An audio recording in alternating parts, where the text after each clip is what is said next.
Fala, povo, passando agora para deixar para vocês então a parte de clima do Rio Grande do Sul, tá? Então a gente vai dizer que o nosso estado ele está localizado em uma posição geográfica que é uma posição subtropical, tá? Que é além dos 23 graus e 27 minutos ao sul. Dessa forma, a gente vai ter clima chamado de subtropical, certo? Segundo a classificação do próprio Jurandir Ross também, tá? Que a gente não vai ter estação de seca e a gente ainda vai ter aqui na nossa região chuvas bem distribuídas ao longo do ano, certo? Duas massas polares atuam com frequência no nosso estado. A polar atlântica, que tem atuação no inverno e no outono, e a tropical atlântica, que tem atuação principalmente no verão e na primavera. Tá? A massa polar é responsável por sistemas de alta pressão atmosférica que, quando chegam e encontram as outras massas de ar, elas acabam formando as chuvas, que são as chuvas frontais. Tá? Então tu lembra, o tipo de chuva mais comum no Rio Grande do Sul é a chuva frontal, que é aquela do encontro entre duas massas de ar. Tá?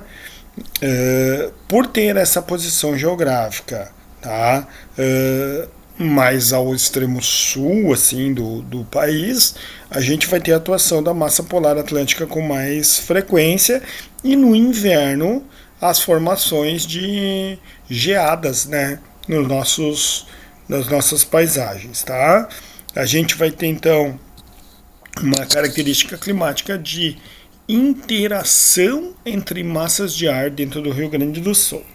O climograma que vai nos apresentar aqui no nosso estado vai ser o climograma do tipo subtropical, exatamente o que vocês estão vendo aqui, onde a gente tem uma queda abrupta na temperatura no período de inverno e um verão muito quente, tá?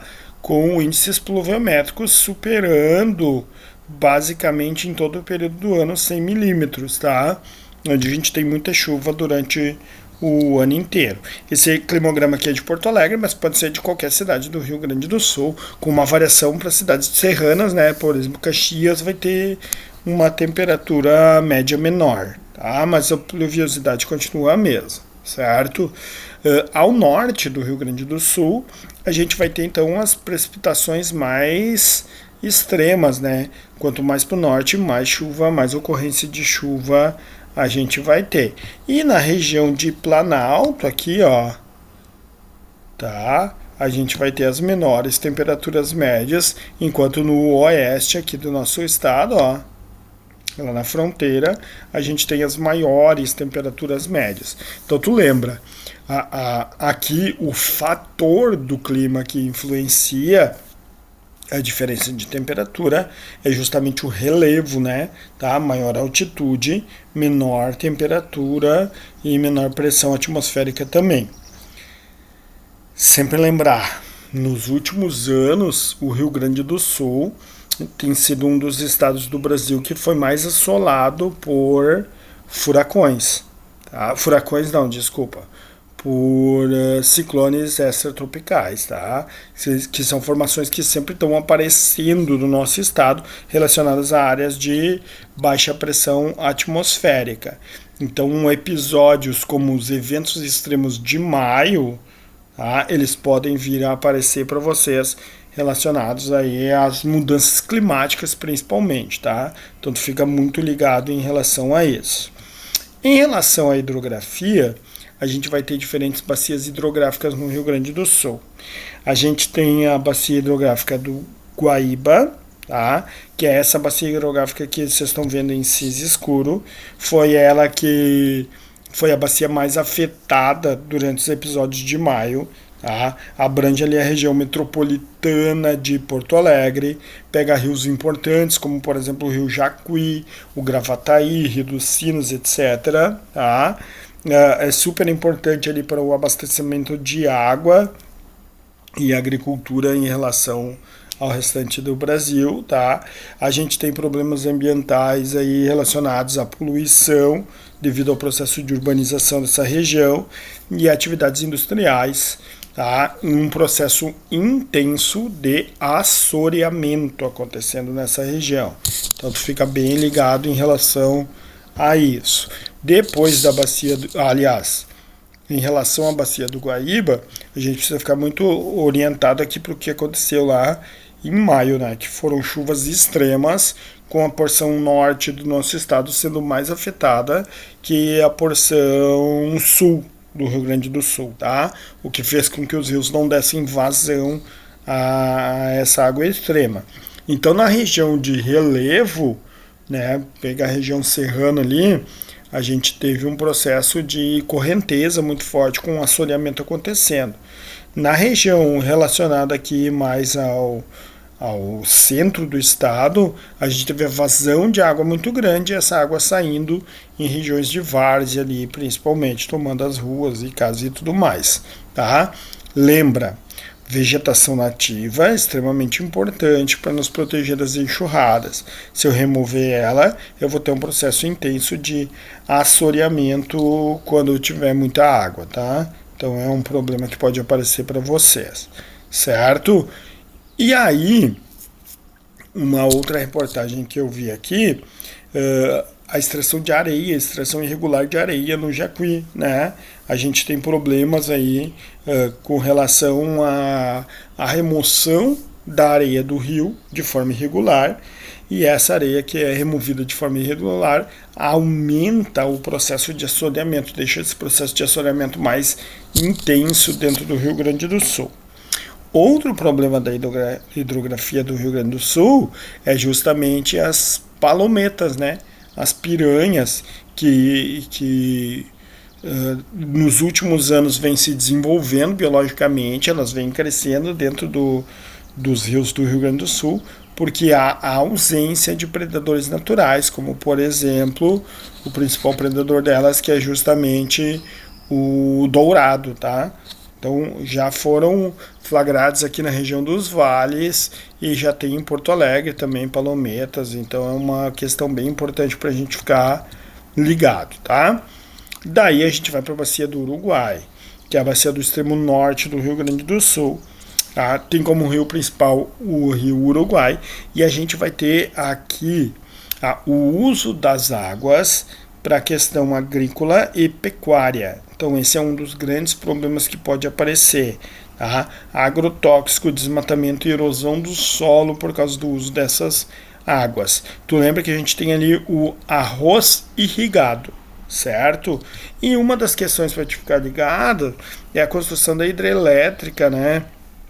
Lá no extremo norte, é uma usina que vai afetar ali municípios da região com a criação do lago, obviamente, e é uma questão que já apareceu na URGS e pode voltar a aparecer. Isso porque ali a gente tem o Parque Estadual do Turvo, que tem aquela a maior catarata, a maior cachoeira horizontal, tá? Da América do Sul. Então ela corre o risco de ser o salto simplesmente desaparecer por causa do volume de água. Então a gente fica ligado aqui, tá? Além disso, eu quero também que tu fica ligado aqui na questão da bacia litorânea, tá? Que é a última bacia do litoral gaúcho aqui, pegam as lagunas e as lagoas que a gente vai ter no Rio Grande do Sul. Tem uma forte influência da massa polar atlântica, com o vento nordestão soprando, tá? Extremamente importante para a questão da pesca e do turismo. Aqui a gente tem o avanço do mar, com a questão da restinga que eu acabei de comentar com vocês, tá? E a gente tem também processos de salinização acontecendo aqui nessa bacia. Aí eu lembro que já caiu na URGS aqui, ó, a região hidrográfica do Uruguai, lá no norte, noroeste e oeste do território gaúcho, tá? O que a gente vai ter aqui, ó? a questão, deixa eu tirar aqui a coisa de cima para ler para vocês. Ó. Sobre a região hidrográfica do Uruguai, situada no norte, noroeste e oeste do território gaúcho, é correto afirmar que a área de população total corresponde a 20 e 70% do território sul-rio-grandense, respectivamente. Não, né? A região hidrográfica do Uruguai, a área é a área é bem maior que essa dali e a população não pega isso aí nem a pau, né? Tá? Soledade, Roca Salles e Santa Cruz do Sul são municípios dessa área. Não, né? Santa Cruz está aqui no centro. Usina hidrelétrica de Passo Real, o maior lago artificial do estado, alterou significativamente. Só que o Passo Real está aqui, ó. Deixa eu achar aqui para vocês mais ou menos aonde está. Aqui assim, ó, tá? Na região de Sobradinho, a hidrelétrica de Passo Real, bacia do Guaíba. A relevante atividade industrial desenvolvida ao longo do Alto Curso do Uruguai não é indústria, né? É agricultura. E aí a última, ó, a cultura do arroz irrigado, praticada em bacias hidrográficas como a do Rio Quaraíba e Icuí, é uma das suas principais atividades econômicas. Lembrando, né? A gente tem um arroz irrigado e tem um arroz sequeiro, tá? O irrigado é justamente o que é utilizado nessa região. Ali, tu utiliza a água dos recursos hídricos para a produção de arroz. O sequeiro é a região onde não requer essa água, tá? Então te liga nisso.